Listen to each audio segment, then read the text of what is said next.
जय श्री राधे कृष्ण। आप सभी का आपके अपने YouTube चैनल पर बहुत बहुत स्वागत है।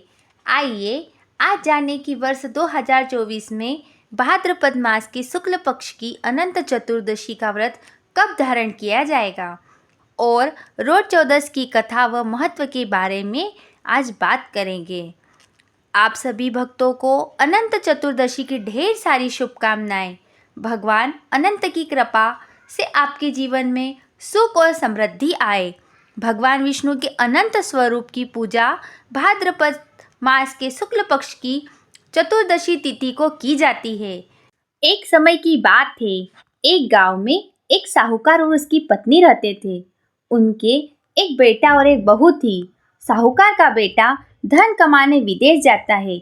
जाते समय वह अपनी माँ से कहता है, माँ, जब मैं वापस नहीं आऊं तब तक पानी खत्म मत होने देना और चूल्हे की आग बुझने मत देना। यह कहकर वह विदेश चला जाता है। बहू इस बात का हमेशा ध्यान रखती थी कि परिंदे का पानी कभी खत्म ना हो और चूल्हे की आग भी कभी ना बुझे। इस तरह कई साल बीत गए। एक दिन उनके घर के चूल्हे की आग बुझ जाती है और परिंदे का पानी भी खत्म हो जाता है। यह देखकर बहू घबरा जाती है और जल्दी से कुएं से पानी लाकर परिंदा भर देती है। अब वह चूल्हे की आग मांगने पड़ोस में जाती है। पड़ोसन उससे कहती है, आज हमारे घर से कुछ भी उधार नहीं दिया जाता। बहू पूछती है, ऐसा क्यों? तब पड़ोसन उसे बताती है, आज रोट चौदस है। आज हम पूरा घर लिपते हैं, परिंदे का पानी गिराकर साफ पानी भरते हैं और फिर अनाज पीसकर उससे रोटियां बनाते हैं। उनकी पूजा करके कथा सुनाई जाती है, फिर खाना खाया जाता है। यह सुनकर बहू सोचती है, जब मेरे चूल्हे की आग बुझ गई है तो मैं भी इस व्रत को कर लेती हूँ। वह घर आकर पूरा घर लिपती है और परिंदे को साफ करती है। यह देखकर सास नाराज हो जाती है और कहती है, जब मेरे बेटे ने मना किया था तो तूने चूल्हे की आग क्यों बुझाई और परिंदे का पानी क्यों बदला? बहू कोई जवाब नहीं देती और अपने काम में लग रहती है। वह नहाकर अनाज पीसकर नई आग जलाकर रोटियां बनाती है। उसने रोट चौदस की पूजा की और सास ससुर को प्रसाद खिलाया। उस दिन उसका पति धन कमाकर विदेश से वापस लौटता है। गांव के पास पहुंचते ही उससे एक सांप मिलता है। सांप उससे कहता है, मैं तुझे डस लूंगा।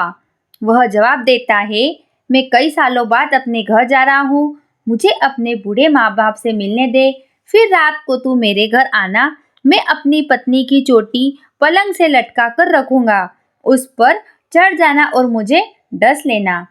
सांप उसकी बात मान लेता है और उसे जाने देता है।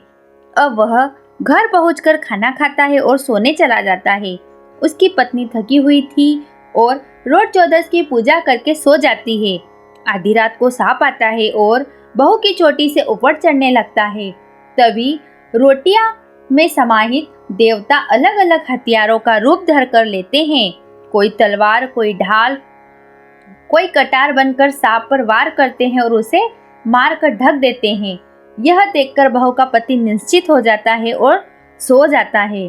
सुबह जब बेटा उठता है तो वह माँ से पूछता है, माँ, कल तुमने क्या बनाया था और कौन सी पूजा की थी? उसकी माँ नाराजगी में कहती है, जो तू कह कर गया था बहू ने वैसा कुछ भी नहीं किया। परिंदे का पानी गिरा दिया, चूल्हे की आग भी बुझा दी और पड़ोसन के कहने पर रोट चौदस की पूजा की। तब बेटा अपनी माँ को बताता है, माँ, कल रात मेरी जान इसी रोट चौदस की पूजा से बची है। उस दिन के बाद राजा ने नगर में घोषणा करवा देता है कि अब से सभी लोग रोट चौदस के दिन रोटियां बनाएंगे और उनकी पूजा करके कथा कहेंगे। इसके पश्चात रोट चौदस के दिन अनंत चतुर्दशी का व्रत किया जाएगा। जय अनंत भगवान।